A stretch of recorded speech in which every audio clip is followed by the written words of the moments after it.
Hola chicos, el día de hoy domingo, como de costumbre, les traemos la trivia Bizancio, en la cual vamos a tratar acerca de la resolución de preguntas del examen ENAM. Quien les habla el día de hoy es Mateo Rodríguez Basalo, estoy cursando el séptimo ciclo en la Universidad Ricardo Palma.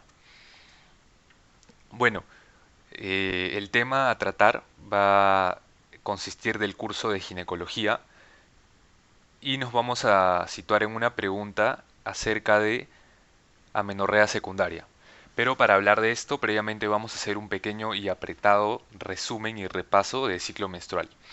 Bueno, hay que recordar por fisiología que cuando hablamos del ámbito endocrino, toda glándula periférica se basa en este eje, en el eje hipotálamo, hipófisis, glándula periférica. En este caso, la glándula periférica sería el ovario, ¿no? Cada uno de estos componentes del eje va a secretar distintas hormonas que vamos a ver a continuación. Y en base a estas hormonas es que se va a definir los siguientes parámetros. Les he dejado como unos valores normales acerca del ciclo menstrual y en base a estas hormonas se va a definir la duración del ciclo, que usualmente es 28 días, más menos 7, menciona la bibliografía, y la duración del sangrado, netamente lo que viene a ser la menstruación, ¿no? Que es un promedio de 5 días, pero se aceptan límites de entre de 3 a 7 días. Por motivos pedagógicos también, el ciclo menstrual se divide en ciclo ovárico y endometrial, ya que en estos dos lugares se sufren cambios distintos, pero sí ocurren de manera simultánea y en base a las fluctuaciones, ¿no?, hormonales. Eso lo vamos a repasar dentro de un rato, pero acá de manera general vemos que en el ciclo ovárico tenemos una fase folicular, ovulación, fase lútea, y en el endometrio tenemos una fase proliferativa, secretora y la fase de descamación o menstrual. Como les mencionaba, aquí están las hormonas que rigen este eje y rigen en realidad el ciclo. Tenemos a nivel central en el hipotálamo la hormona liberadora de gonadotropinas, que es la que va a controlar la secreción de gonadotropinas a nivel de la hipófisis. Las gonadotropinas correspondientes son hormona folículo estimulante y la hormona luteinizante. Bueno, a grosso modo voy a mencionar las funciones.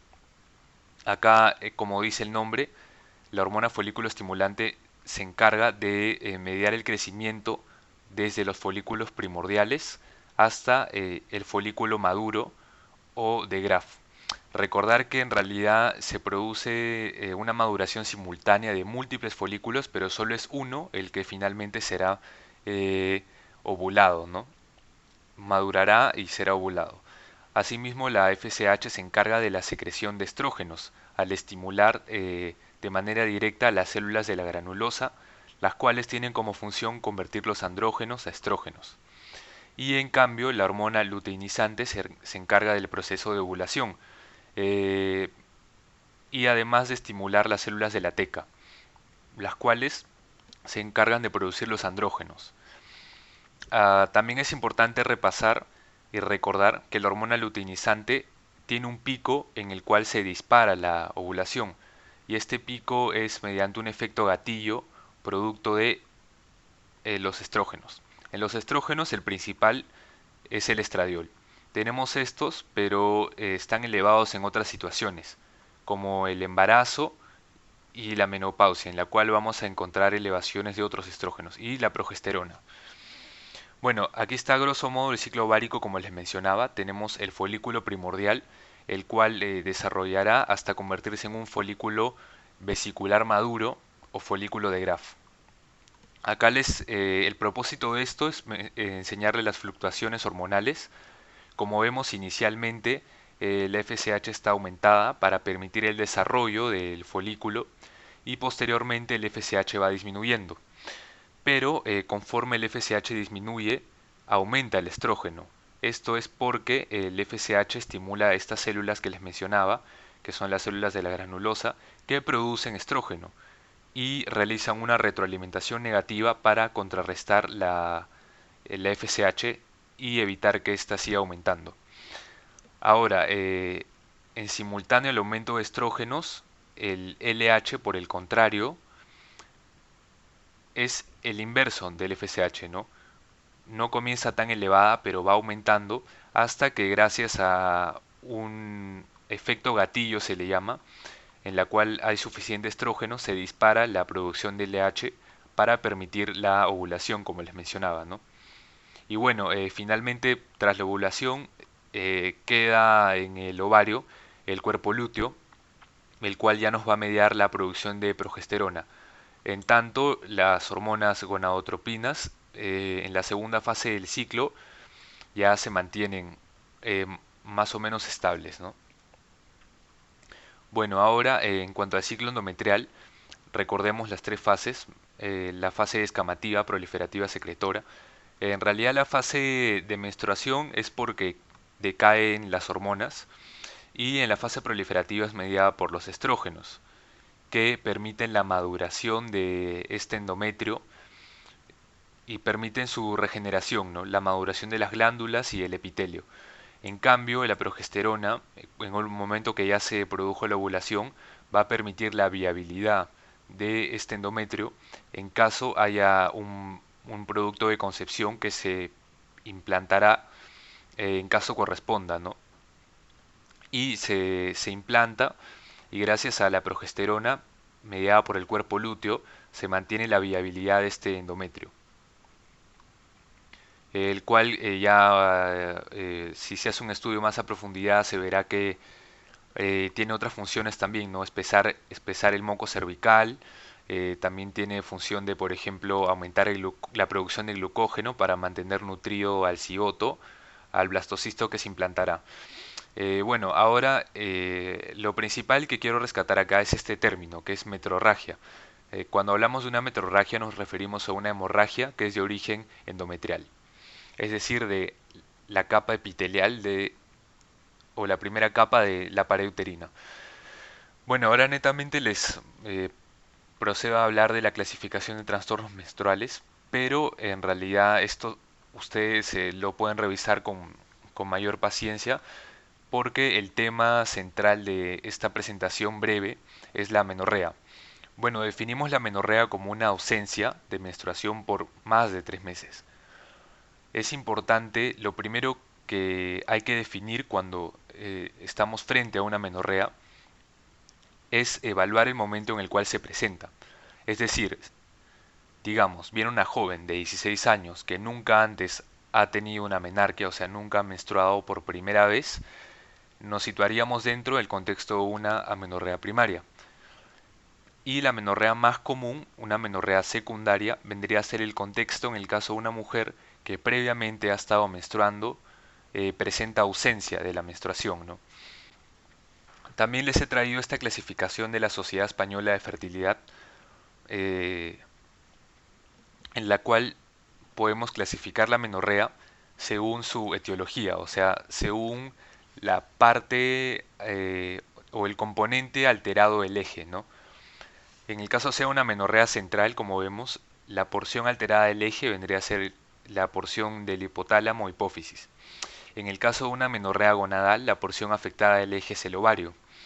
Y también tenemos una tercera que se menciona, que ya no estaría dentro del eje, que sería la menorrea genital. O sea, es decir, puede ser una alteración a nivel uterino en la cual no hay respuesta a las hormonas, ¿no? Por algún problema. Bueno, acá también les dejo de manera rápida para que ya luego con paciencia puedan visualizar que una menorrea secundaria tiene múltiples causas, ¿no? Y también es importante recalcar acá que existen causas sistémicas también que pueden causar amenorrea, por ejemplo una diabetes o trastornos endocrinos. Acá es muy importante la patología tiroidea que vamos a ver a continuación. Y también puede una amenorrea estar vinculada al uso de estupefacientes, ¿no? Como por ejemplo cocaína o netamente al uso de tratamientos. Muy importante es enfatizar los análogos de la hormona liberadora de gonadotropina, ya que esta hormona también se dirige por pulsos y la utilización de análogos al al estabilizar y evitar las pulsaciones, también va a evitar la adecuada secreción de gonadotropinas. Bueno, ahora netamente con la resolución de preguntas ENAM, aquí está la pregunta que dice así: paciente que no regla desde hace 3 meses, con prolactina de 20, tirotropina de 10, recibió anticonceptivos de depósitos. ¿Cuál es el diagnóstico más probable? Se les presenta 5 alternativas. Bueno, de manera inmediata procedemos a resolver la pregunta. Es una pregunta simple, pero siempre y cuando no tengamos un buen manejo de la terminología y una idea básica, pues nos puede jugar un mal momento, ¿no? Vamos a situarnos acá. Lo más importante es, dice, paciente no regla desde hace 3 meses. Bueno, de cajón vamos definiendo que ya por este dato se trataría de una menorrea, ¿no?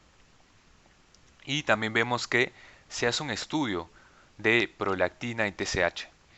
Bueno, este estudio es el que se suele hacer en un algoritmo de amenorrea secundaria, ya que en realidad estos estudios, vamos a ver a continuación que cuando se encuentran alteradas estas hormonas, se produce una amenorrea secundaria.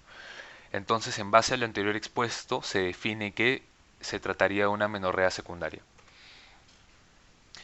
Pero, bueno, en realidad la pregunta lo que nos intenta recordar es el manejo de una menorrea secundaria y cómo es que hay que tratarla, ¿no?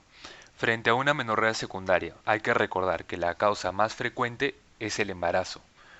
Por lo tanto, en una mujer que no regla y ya previamente ha tenido la menarquia, ¿no?, y sus periodos correspondientes, sospechamos de un embarazo y solicitamos de manera inmediata y como primer paso un examen de subunidad beta. La subunidad beta nos evalúa esta hormona, que es la gonadotropina coriónica humana, o llamada la hormona del embarazo. En realidad se suelen utilizar estos test, los test cuantitativos, en los cuales se mide de manera específica los niveles séricos de esta hormona. Y en base a esto no solo se define la positividad o negatividad del embarazo, sino también se puede definir la semana según las concentraciones que se presentan. Bueno, ahora, habiendo descartado, en caso corresponda, un embarazo, procedemos a realizar el estudio de hormonas. Como les mencionaba, lo que se realiza a manera de algoritmo son los dosajes séricos de tirotropina y prolactina. Acá les he dejado de manera representativa los valores normales para que ustedes puedan revisarlos. Sin embargo, en un examen no les preguntan todos estos valores, ¿no? Ahora, vamos a observar este algoritmo de estudio y vamos a comenzar desde lo más simple, ¿ya? Que vendría a ser la tirotropina. Una tirotropina, en caso esté elevada, ¿qué nos indicaría? Nos indicaría que a nivel hipofisiario hay un sobreestímulo. ¿Y por qué habría un sobreestímulo de la tirotropina? Esto es probable que la tiroides no esté respondiendo y en compensación exista este sobreestímulo de tirotropina. Por lo tanto, el diagnóstico principal o el diagnóstico presuntivo en este caso sería un hipotiroidismo. Y como vemos acá les he dejado un resumen del cuadro clínico en el cual vemos que en el hipotiroidismo, en el caso de la mujer también se presentan trastornos menstruales. Bueno, ahora vamos con lo que viene a ser la prolactina. Con la prolactina vamos a ser un poco más sensatos porque vamos a tener en cuenta las concentraciones. En caso de la prolactina esté elevada, de acuerdo a la cantidad, es decir, si tenemos una elevación llamativa, que es mayor de 100, lo que nosotros tenemos que pensar inmediatamente es un prolactinoma, ¿no? Un prolactinoma vendría a ser una masa neoplásica, ¿no?, productora de esta hormona. Y la sospecha para un prolactinoma es en base a la clínica. ¿Qué tendríamos? En efecto tendríamos una galactorrea y también usualmente está acompañado de trastornos visuales porque suele comprimir el quiasma óptico esta masa y también una cefalea. Ahora, en caso no tengamos una elevación tan llamativa, que sea menor de 50, lo más frecuente es que quizás se trate de una hiperprolactinema iatrogénica, es decir, secundaria a algún tratamiento médico. Por lo tanto, nosotros, según nuestra anamnesis, hay que realizar el estudio de los medicamentos que esté tomando la paciente y valorar cuáles probablemente puedan estar causando esta hiperprolactinemia iatrogénica y, si viene al caso, retirarlo o cambiarlo, ¿no? Siempre con una evaluación de riesgo-beneficio. Ahora, en caso persista, digamos, ¿no? Hemos detectado que posiblemente un medicamento haya estado causando esta hiperprolactinemia. Nosotros, digamos, cambiamos el esquema terapéutico y aún persiste la prolactinemia, podemos proceder a verificar otras etiologías, ¿no? Quizás en la historia clínica nos damos cuenta de algún un episodio crónico de estrés, ¿no? O una pérdida llamativa de peso, o incluso, como les mencionaba, ¿no?